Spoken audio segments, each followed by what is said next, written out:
60 বছরের বুড়া চাচা, আজও কোরআন শুদ্ধ করতে পারে নাই। কেন? কাফের। এই 60 বছরে উনি বুঝা বহুত কিছু করছে। ওনার বুদ্ধিতেই জমি কিনছে কমপক্ষে 50 শতক। ওনার বুদ্ধিতে উনি একটা বিল্ডিং করছে।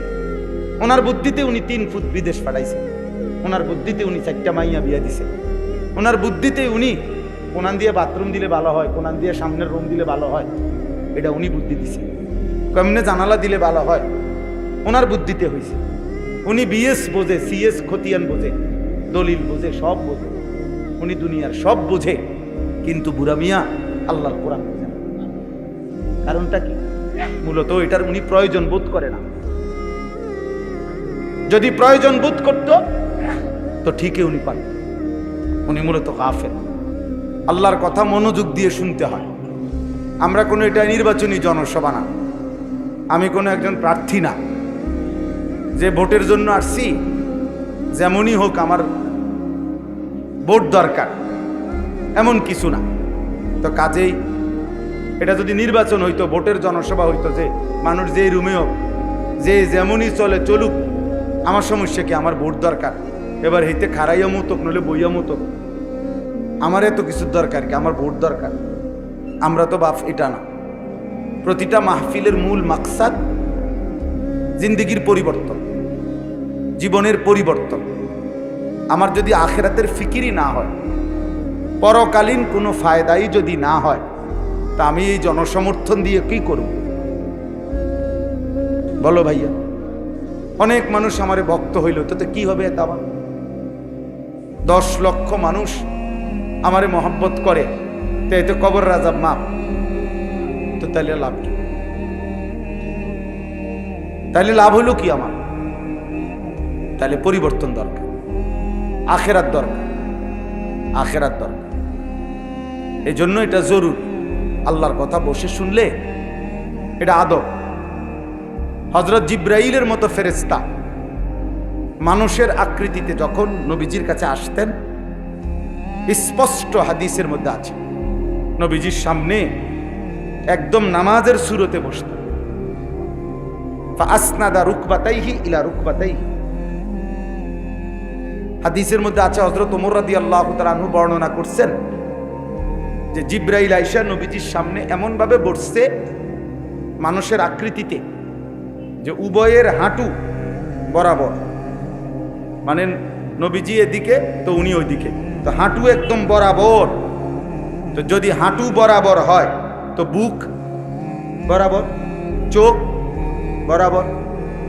এতটা আন্তরিকতা। তোমরা কি বসতা না ভাই? এই ছেলে,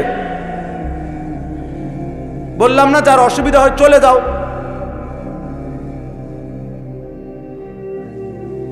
স্বেচ্ছাসেবক নাই, এমনি 2-1 কোনো ভাই। মাদ্রাসাওয়ালা কোথায়? মাদ্রাসার হুজুর আপনি কোথায়? মোহতামিম কোন? মোহতামিম কি? আপনি উঠেন, আপনি ঠিক করেন আপনার লোক। মানে হাসলে হইতো না তো।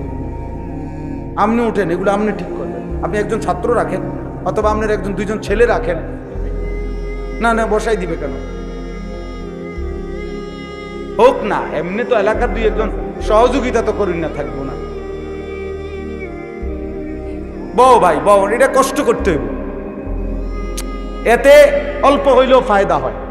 আমার তো অভিজ্ঞতা, আল্লাহর কথা যখন কেউ মনোযোগ দিয়ে শুনে, বিশ্বাস করেন জিন্দেগি পরিবর্তন হয়, জীবন পরিবর্তন হয়। হাদিসের মধ্যে আছে, আমি উদাহরণ শুনাই। হাদিসের মধ্যে স্পষ্ট আছে, একজন সাহাবীর নাম ছিল উসামা ইবনে শরীক, একজন হলো উসামা ইবনে যায়েদ, আরেকজন হলো উসামা ইবনে শরীক রাদিয়াল্লাহু তাআলা আনহু। এই সাহাবী বর্ণনা করছেন যে রাসূলুল্লাহ সাল্লাল্লাহু আলাইহি ওয়াসাল্লাম কুন্না জুলুসান ইনদান নবী সাল্লাল্লাহু আলাইহি ওয়াসাল্লাম, আমরা একদিন নবীজির সামনে বসা ছিলাম, বসছি আর কি সবাই। তো তিনি বলেন, কাআন্না আলা রুউসিনা তাইর, আমরা এমন ভাবে বসলাম যেন আমাদের মাথার উপরে পাখি এসে বসছে। তাহলে এতটা স্থির হয়ে বসছে যে মাথার উপরে যেন আইসা পাখি বসছে। তো পাখি যদি কেউ এমনি নড়ে, কোনো ডাল যেটা যদি পাতলা হয়, ছোট চিকন হয়, নড়ে সারাক্ষণ, ওই ডালে পাখি বসবে না। যে ডাল মোটা স্থির, নড়ে কম, নড়ে না, পাখি বসে কোন ডালে? ওই ডাল। তো উনি বলেন যে আমাদের মাথার উপরে যেন পাখি বসছে, এত স্থির আমরা বসছি নবীজির সামনে। লা ইয়াতাকাল্লামু মিন্না মুতাকাল্লিমুন, হাদিসের পরের অংশ। উনি বলেন আমাদের মধ্য থেকে একজনও কোনো কথা বলে নাই, একজনও আমাদের সামনে, আমাদের মাঝে কেউ কোনো কথা বলছিল না, সবাই চুপ, পিন পতন, নীরবতা এবং স্থির। এইভাবে আমরা আল্লাহ নবী সাল্লাল্লাহু আলাইহি ওয়াসাল্লামের এক এক কথা শুনছি। তাহলে মনোযোগ জরুরি, মনোযোগ জরুরি, মনোযোগ জরুরি। সাহাবায়ে কেরাম বলছেন এটা। হযরত বারা ইবনে আযিব রাদিয়াল্লাহু তাআলা আনহু বলেন যে নবীজি একদিন জানাজা পড়তে গেছে আমাদের সাথে, এক সাহাবীর জানাজা। তো গিয়া দেখে তখন ওয়ালাম্মা ইয়ালহাদ, কবর খোঁড়া শেষ হয় নাই। তো এই জন্য ভাবছে যে এখনই জানাজা পড়ে ফেললে দাফন করবে কেমনে, কবর তো এখনো কি হয় নাই, শেষ হয় নাই। তো সাহাবী বলেন ফাজালাসা, নবীজি ওইখানেই বসে গেছেন। ওয়া জালাসনা হাওলাহু, আমরা নবীজির পাশে বসে গেলাম। তখন আমরা নবীজি আমাদের সামনে কবরের বর্ণনা, কবর জগতের বর্ণনা দিতে লাগলেন। আর আমরা এভাবে শুনতে লাগলাম, ওই একই শব্দ তিনি বলছেন, কাআন্না আলা রুউসিনা তাইর, যেন আমাদের মাথায় পাখি বসছে। এত মনোযোগ দিয়ে আমরা আল্লাহ নবীর কবরের বর্ণনা শুনতেছিলাম। তাহলে মনোযোগ জরুরি।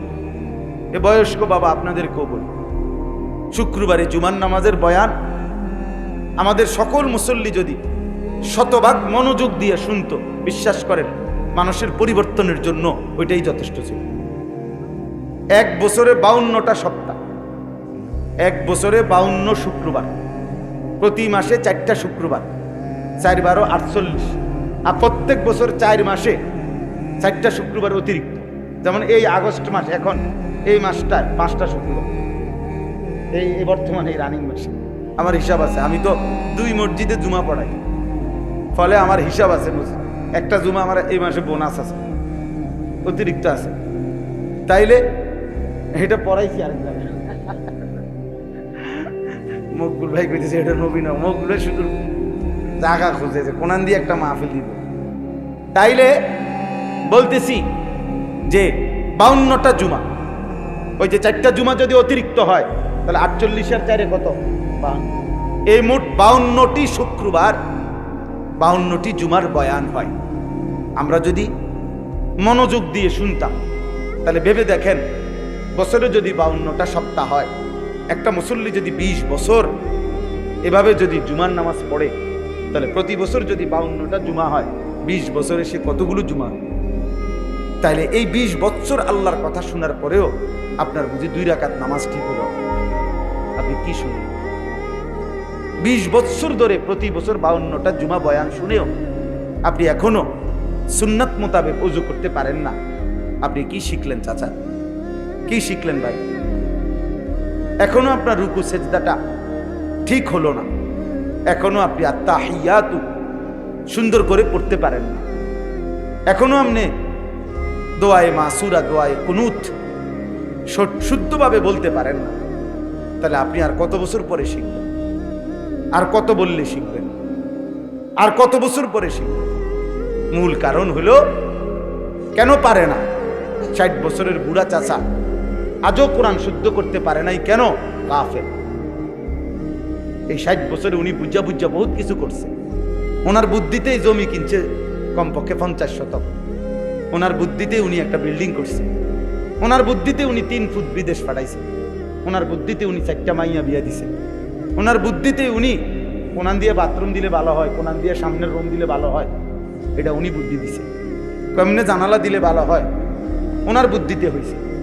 উনি বিএস বোঝে, সিএস খতিয়ান বোঝে, দলিল বোঝে, সব বোঝে, উনি দুনিয়ার সব বোঝে, কিন্তু বুড়া মিয়া আল্লাহর কোরআন বোঝে না। কারণটা কি? মূলত এটার উনি প্রয়োজন বোধ করে না। যদি প্রয়োজন বোধ করত তো ঠিকই উনি পারত। উনি মূলত গাফেল। এজন্য আমার শায়েখ আল্লামা মুফতি মুশতাকুন নবী সাহেব হুজুর সবসময় বলে